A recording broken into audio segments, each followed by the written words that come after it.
Seterusnya, fokus negeri di bawah Bayu, Jabatan Parit dan Saliran Sabah melancarkan pelan strategi 5 tahun, antaranya menguatkuasakan kembali enakmen sumber air tahun 1998. Laporan penuh bersama Muhammad Syarizam Awang di sana.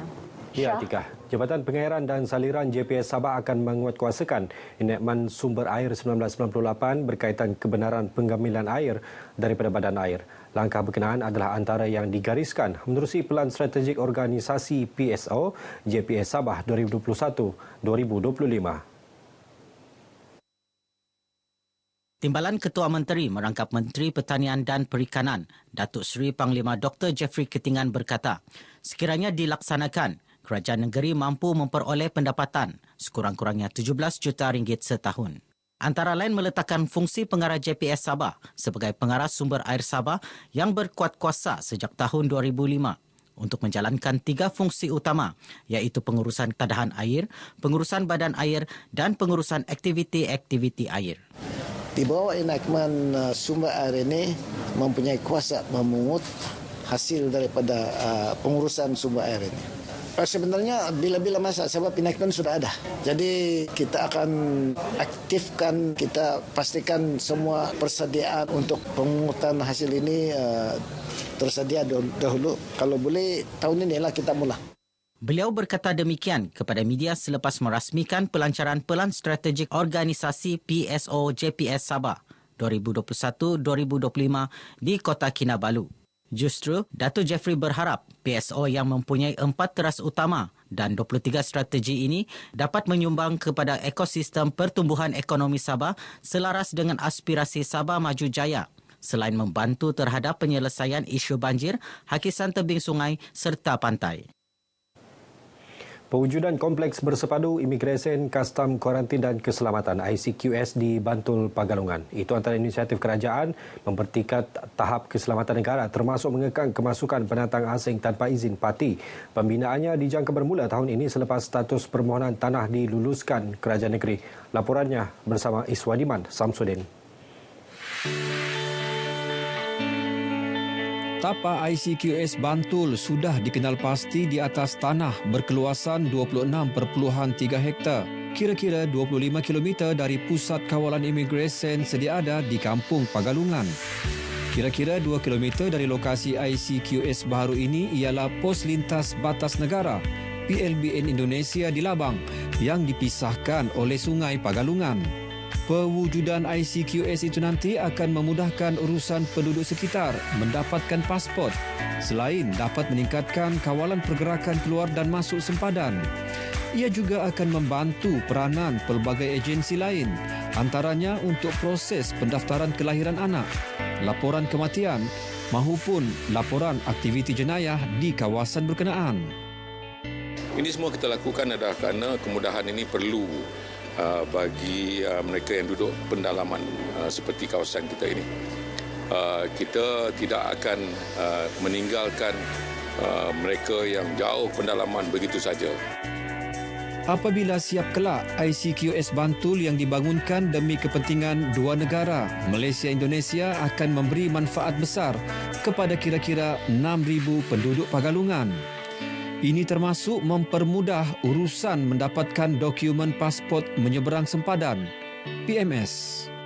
Itu 6,000 yang ada di sini itu, kebanyakan majoritinya adalah bersaudara. Ada talian persaudaraan di antara yang di sebelah lah, Indonesia itu. Jadi seperti yang Menteri katakan tadi, bahawa sama ada kita di sini ataupun yang di sebelah itu, dokumen itu mesti ada, mesti sah.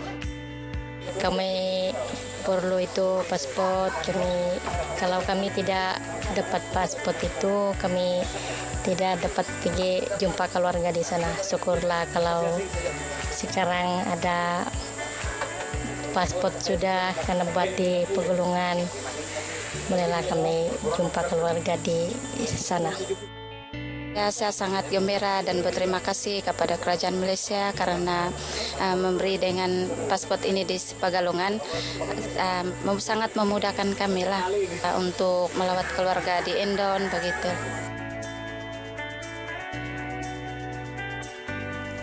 Baiklah saudara, ketika ini saya berada di pos kawalan imigresen Pagalungan di negeri Sabah yang terletak kira-kira 25 km dari sempadan antarabangsa antara Bantul dan juga Labang, Indonesia. Dan pos kawalan ini ketika ini digunakan sebagai tempat untuk mengawal pergerakan keluar dan masuk rakyat Malaysia dan Indonesia di antara kedua-dua sempadan ini. Dan ketika ini juga kerajaan Malaysia mencadangkan untuk membina sebuah kompleks imigresen, kastam, kuarantin dan juga keselamatan di Bantul, Malaysia yang terletak betul-betul di antara sempadan antarabangsa Malaysia dan juga Indonesia. Dan apabila siapnya nanti kompleks ICQS di Bantul ini, ia akan lebih memudahkan lagi kerajaan Malaysia untuk mengawal pergerakan keluar dan juga masuk rakyat antara kedua-dua negara ini. Laporan daripada saya Iswadiman Syamsuddin untuk Berita RTM. Keputusan penilaian pengiktirafan Taman Geo UNESCO Kinabalu dijangka akan diketahui awal tahun depan. Ia selepas laporan hasil penilaian dibentangkan dalam mesyuarat UNESCO berkaitan pengiktirafan tersebut. Penasihat Taman Geo Kinabalu, Profesor Dr. Felix Tongkol berkata, antara kriteria utama penilaian adalah tapak cadangan perlu mempunyai nilai antarabangsa. Inilah yang kita cuba meyakinkan mereka bahawa kita memang ada ini. Contohnya tapak Gunung Kinabalu sendiri yang di belakang ini ialah sesuatu yang sangat unik di Asia Tenggara. Sungai Baleojong, di sana kita jumpa kerak lautan yang berusia 130 juta tahun usia dia. Jadi itu juga mewakili dulu satu lautan yang dikenali sebagai Proto South China Sea ataupun Laut Cina Selatan yang awal. Beliau berkata demikian kepada media selepas majlis penutupan penilaian Taman Geo UNESCO di Taman Kinabalu, Ranau. Perkara lain yang turut dinilai seperti pengurusan Taman Geo khususnya aspek kewangan selain memastikan ia mempunyai peruntukan yang cukup untuk terus berkembang. Sekiranya pengiktirafan ini berjaya, ia akan menjadi lokasi kedua diiktiraf selepas Taman Geo Global UNESCO Langkawi. Setakat ini terdapat 177 Taman Geo UNESCO di 46 negara merangkumi tapak geologi, budaya dan biologi. Mahkamah Syariah Sandakan telah menjatuhkan hukuman denda RM50,000 terhadap seorang lelaki warga asing kerana memiliki 1,769 telur penyu. Sekiranya gagal, pesalah bakal berhadapan tindakan penjara antara 3 bulan hingga setahun penjara.